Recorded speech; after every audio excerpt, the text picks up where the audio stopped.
Hello? Spring has arrived with the forsythia buds starting to peek out. I'm a woman who has just crossed the 50-year mark, and I'm here to share my unique story.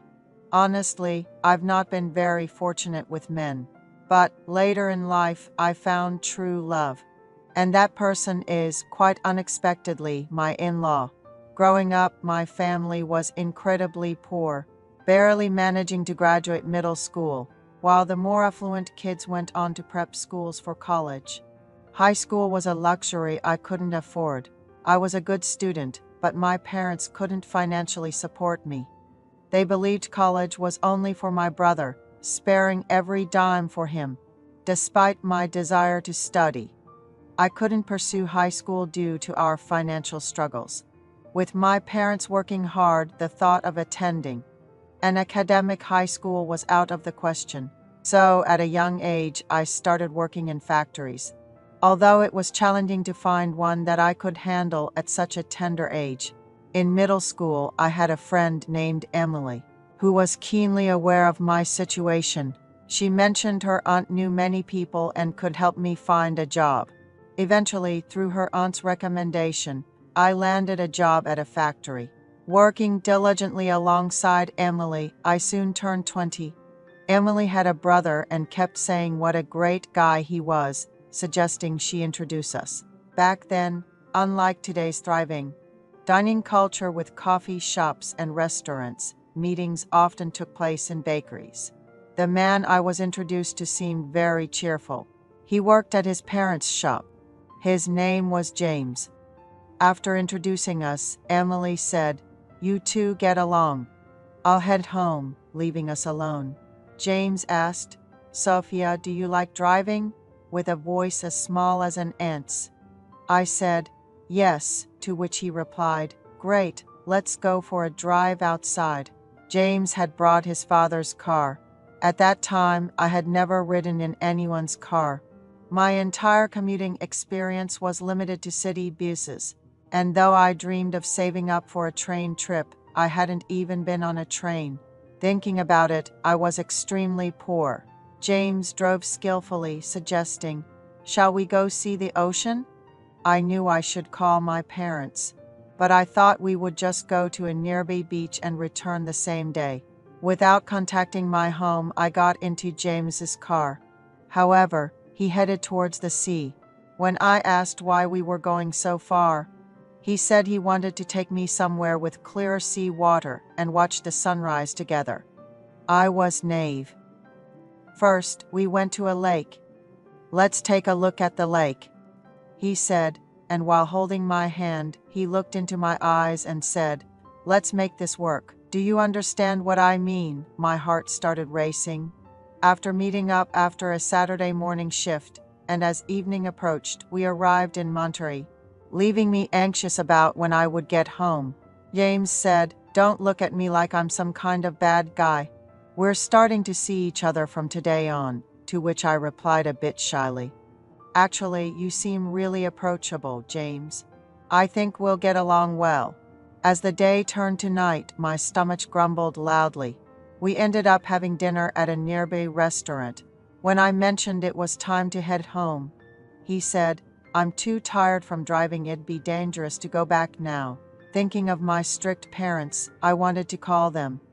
And he waited with me by the payphone. "Mom, I'm out with Emily, her brother and a friend. We're over at the East Coast. We'll stay the night and come back tomorrow." I lied, sensing my mom felt reassured knowing I was with Emily. It felt like the first time I ever lied to my parents. I used to hand over all my earnings from the factory to them, saving just a little for myself. We got through that. James suggested, "How about we take a walk on the beach tonight?" The evening was thrilling, and we ended up booking a room on the spot, an experience straight out of a drama. It was the first time I was alone with a man. James looked at me with warm eyes and asked, "You trust me, right?" I nodded without saying a word. That night, I became James's girl. We barely slept until dawn. Leaving the room in the late Sunday afternoon, the landlady entered the room. We had used, muttering, Looks like I've got some laundry to do," as we just smiled and walked out. From then on, James would pick me up after his shifts at the factory.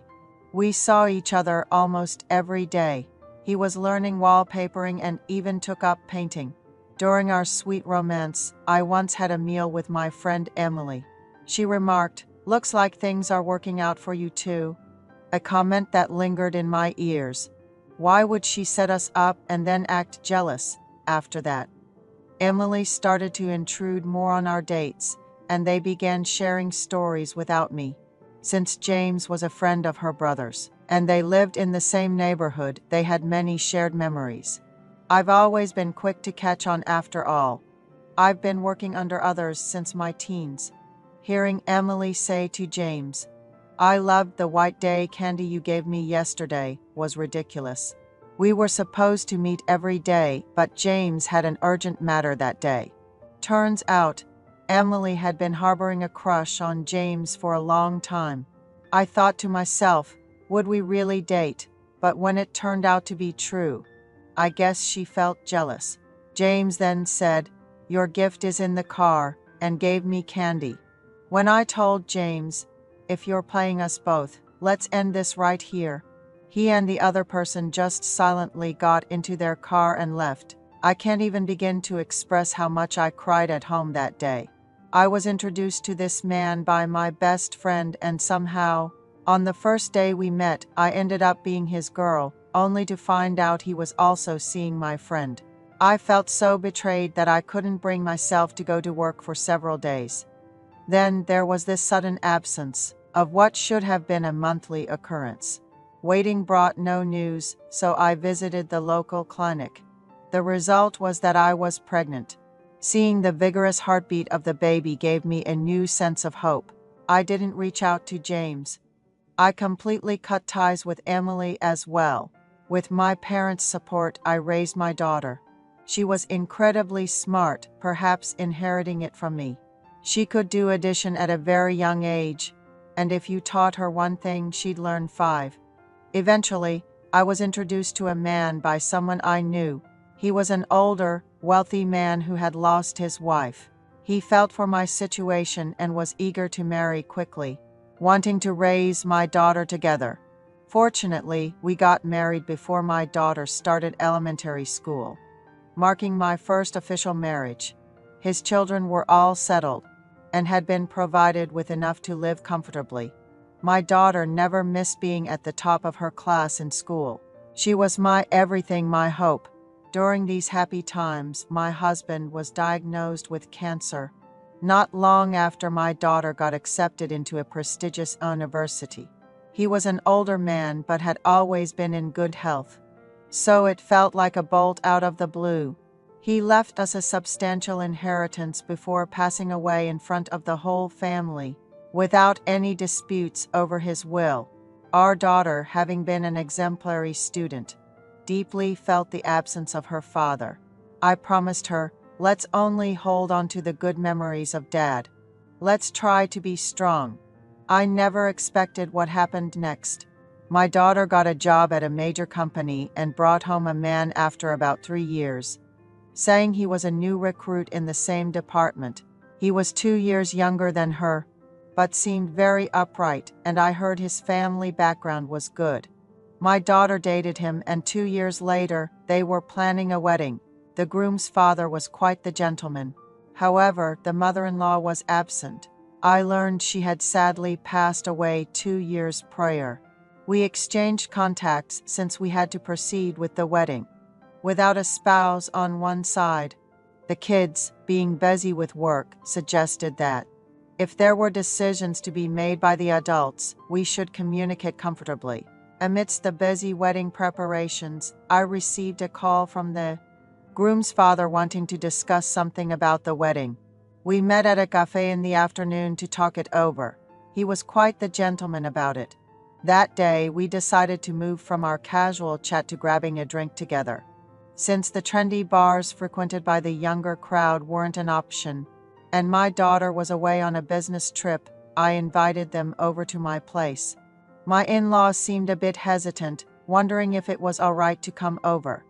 My house is always spotless, thanks to the daily efforts of our cleaning lady. So I reassured them it was fine. Upon arriving, my in-law was visibly impressed by the cleanliness of our home. We lost track of time sharing stories about raising kids and the struggles of our youth, not realizing it was past midnight. I offered them to stay in the guest room if they didn't want to head back home late, and that's when they hesitated, asking if it was possible for us to find comfort in each other's company, given our shared loneliness. I welcomed the idea, and we promised to keep our relationship a secret. My in-law turned out to be quite the catch, healthy, masculine, and incredibly charming, to the point where I wished I could see them every day. After our children got married, my in-laws started spending more time at our place, almost like we were newlyweds, while our kids lived in their own homes, visiting only on weekends for meals. One day, we even joked about meeting up all together instead of separately. Our kids were concerned about us being alone, but we brushed it off, saying they should focus on their own lives, and we would keep in touch via phone since we were getting busier. One day, my daughter announced she was pregnant, and I assured her I would take care of the baby, so she shouldn't worry.